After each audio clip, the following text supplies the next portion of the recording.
here and saying uh what happened to you and being vulnerable and telling the listeners about it.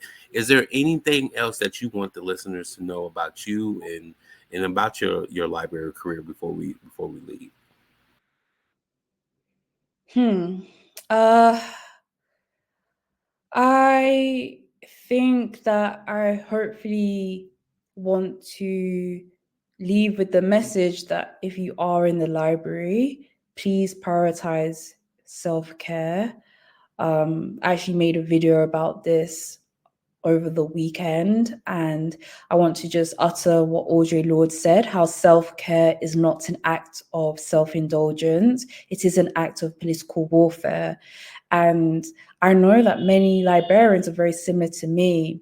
They're usually the ones tasked with the quote unquote DEI work that is emotional labor. We can't just leave that work on the table at 5 p.m. like our white colleagues can. We have to go back into the wider world and experience that same systematic racism.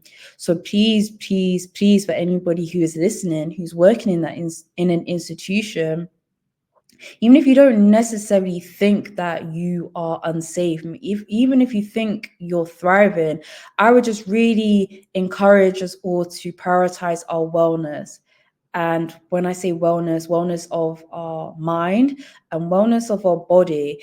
And if you're a person of color, recognize that we come from a whole lineage where we were just used for our body, where exhaustion was imprinted in us to be something to just dismiss. Like when we were enslaved, even if we were tired, we had to keep going.